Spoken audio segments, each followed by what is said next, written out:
unghie, benvenute in questo video. Allora, qui abbiamo un refill e un cambio forma. Passiamo dalla mandorla ad una coffin. Sto cercando di togliere questi Swarovski con questa comunque forbice pinza che mi aiuta veramente tantissimo, anche se a volte devo comunque andare a fresare un pochino intorno agli strass per poi poter infilare la... Comunque il gel colla funziona benissimo, io mi trovo benissimo con questi gel colla, non cadono proprio, se lo mettiamo bene i brillantini, gli strass non cadono. Comunque e andiamo a fare un lavoretto un pochino simpatico, credo che possa risultare simpatico. A me è piaciuto, questa ragazza è una ragazza molto giovane, mi porta sempre delle fotografie, insomma mi fa lavorare questa ragazza. Mi porta sempre delle foto, io quando arriva le dico che te sei inventata oggi e lei mi fa vedere la foto e cerchiamo di riprodurle sempre abbastanza fedelmente, devo dire. Ok, con la fresa al momento in cui vado ad abbassare un pochino il vecchio prodotto vado anche già a ricrearmi la forma successiva. Diciamo che questi cambio forma ogni 4 settimane può risultare un pochino complicato perché cambia da mandorla a coffin, da coffin a mandorla, i laterali potrebbero perdersi eccetera eccetera, però insomma cerchiamo di accontentare un po' tutti e anche di rispettare le regole che comunque conosciamo. Comunque diciamo che mi stimola anche questo fatto di cambiare sempre e saltellare da una forma all'altra, anche se a volte non è semplicissimo. Comunque ce la sto mettendo tutta. Quindi vado ad abbassare il vecchio prodotto e non vado ad abbassarlo tantissimo perché praticamente andrò ad utilizzare lo stesso acrigel della volta prima, perché questo colore le è piaciuto e utilizziamo il colore di questo acrigel proprio come colore finale, ecco. E quindi non sto andando a togliere tantissimo prodotto perché così non devo riaggiungere troppo prodotto al momento di fare il refill, appunto, e lo usiamo come colore finale.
Come sempre ho preparato l'unghia naturale con il sanding bands, andiamo poi a togliere la polvere in eccesso e a deidratare l'unghia naturale con il cleaner. Io lo faccio con il cleaner perché è a base di alcol isopropilico come la maggior parte di tutti i cleaner. Quindi con lo spazzolino di plastica vado a togliere la polvere e deidrato l'unghia naturale, aspetto che evapora ed evapora velocemente e poi andiamo con i soliti passaggi di primer acid free e base.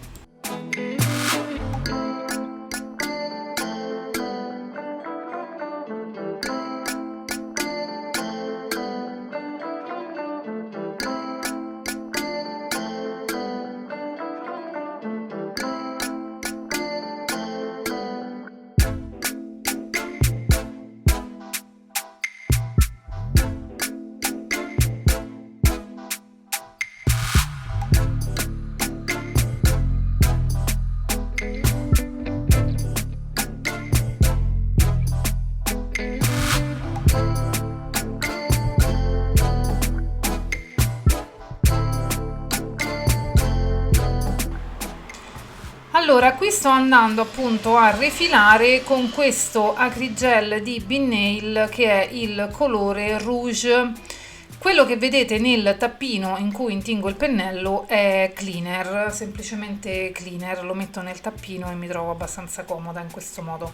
Dunque, questo colore purtroppo non esiste più in questo momento, perlomeno, poi non so se l'azienda deciderà di riprenderlo oppure no. Comunque sta di fatto che purtroppo non c'è.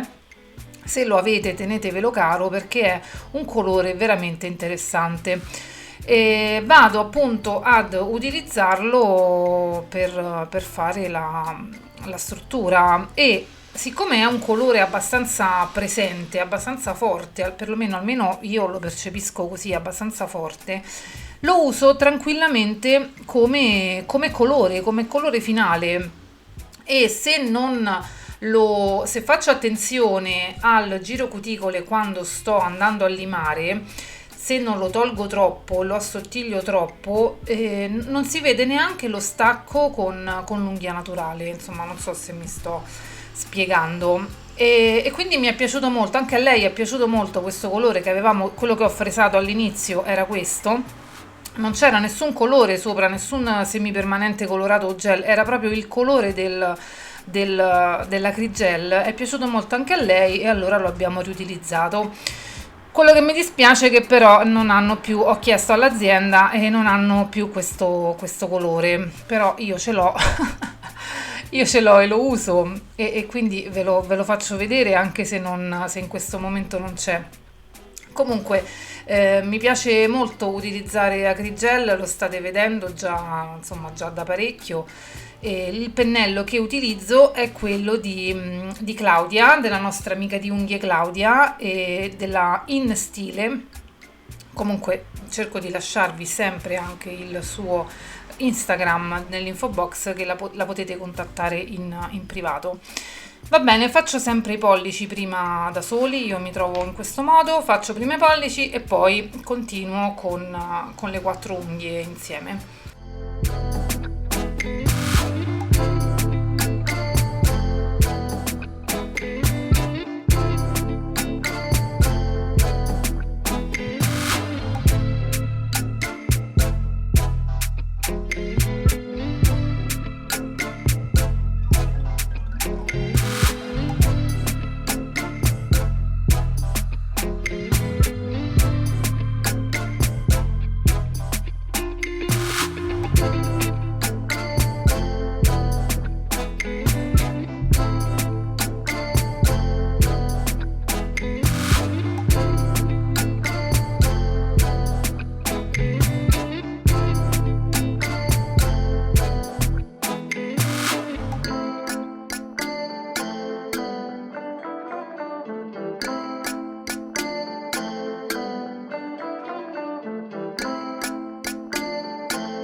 è andata in lampada, uscita, sgrassato lo strato di dispersione e come vi sto dicendo da un po', prima di cominciare tutta la fase della limatura vado a pulire l'unghia sotto, a togliere l'unghia, a pulire e cominciare ad abbassare anche un po' il prodotto in punta da sotto. E mi sto trovando abbastanza bene, anzi meglio a farlo in questo modo, mi piace di più farlo prima. Solo che alcune volte mi sto dimenticando di fare, cioè abituata al vecchio metodo, al vecchio mio metodo, alcune volte mi dimentico di farlo prima, però la maggior parte delle volte sto riuscendo a farlo così in questo momento, prima di andare con la limatura.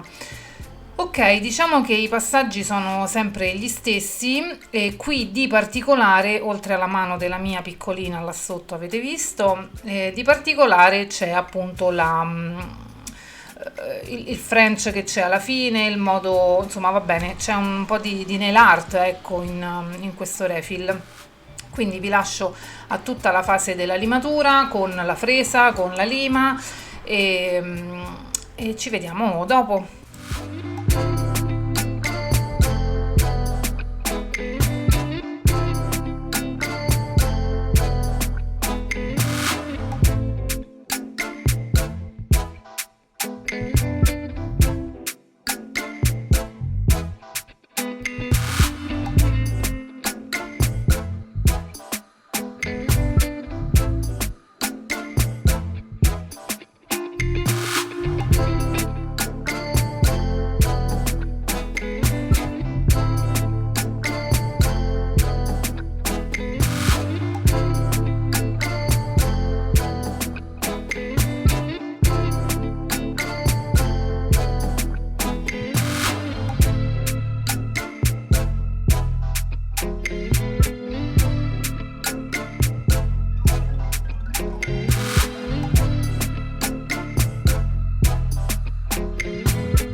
Allora, veniamo alla parte divertente. Negli anulari faccio la doppia passata con questo semipermanente di Moda Unghie, che è il Diamond Lilla, mi sembra. Comunque i prodotti giusti ve li metto giù nell'info box, così se vi interessa potete andare a leggere i nomi, i vari link, codici sconto ai vari prodotti.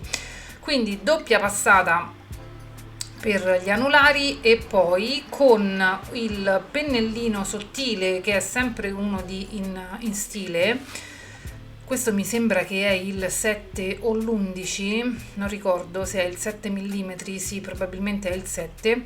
Sempre con lo stesso colore vado a fare questa riga centrale. Diciamo che la nail art è molto facile, ecco, non è nulla di complicato in questo set.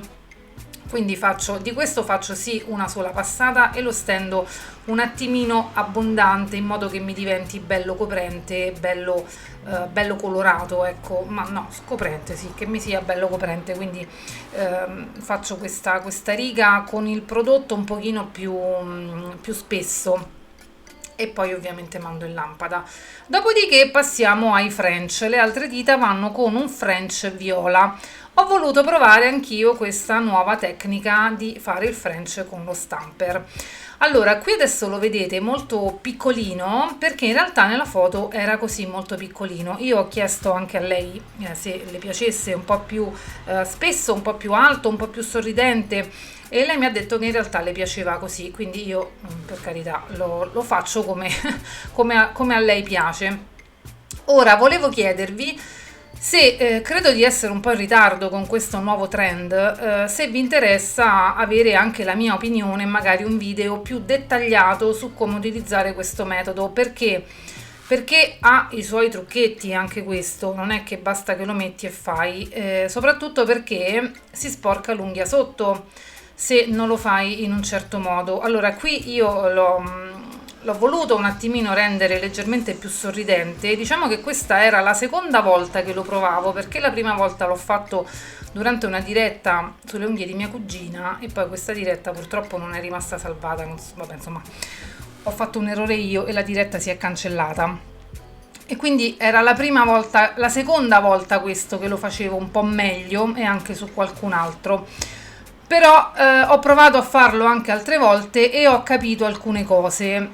Fatemi sapere se volete un mio parere, diciamo una mia piccola spiegazione, perlomeno quello che ho capito io e come lo faccio io questo metodo. Qui vedete mi era rimasta un po' scoperta l'unghia, e con il pennellino sono andata un po' a riempire. Ora, mi sono dimenticata totalmente di controllare l'unghia sotto dopo aver fatto questa cosa. L'ho mandata in lampada senza controllare se effettivamente l'unghia sotto si fosse sporcata oppure no, e effettivamente si era sporcata. Quindi io l'ho mandata in lampada con il gel sotto, il gel colorato sotto. Qui nell'altra mano avevo un attimino capito meglio come fare, quanto spingere, come mettere il dito, eccetera, e quindi mi è venuto meglio e non ho dovuto, diciamo, con il pennellino aggiustare i baffetti, considerando sempre che a lei è piaciuto questo French così piccolino, strettino, eccetera. E quindi qui già mi è venuto meglio. Qui c'è un pelo, va bene, adesso lo tolgo. Qui mi è venuto meglio perché avevo già capito un attimino come fare.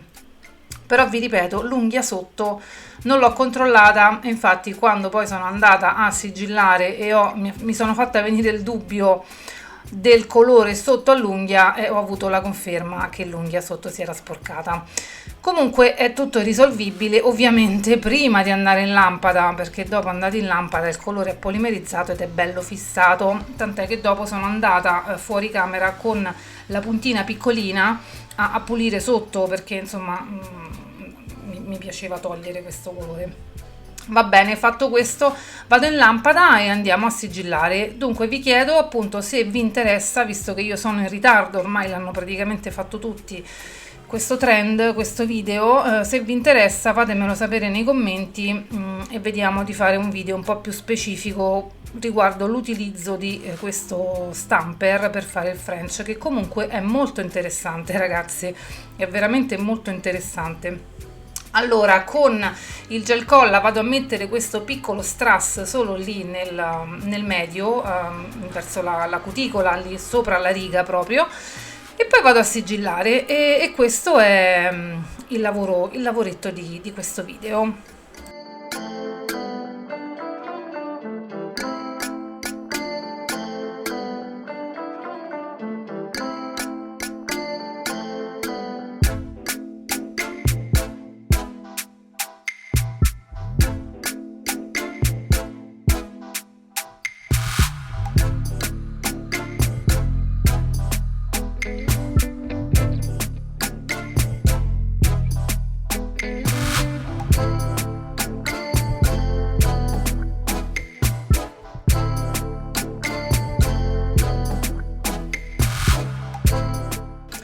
Ecco qua la fase finale, sto sigillando. Come sapete faccio sempre girare la mano con il sigillante prima di andare in lampada e taratà, ecco qua, vedrete anche voi, eccolo lì, il gel colorato sotto all'unghia.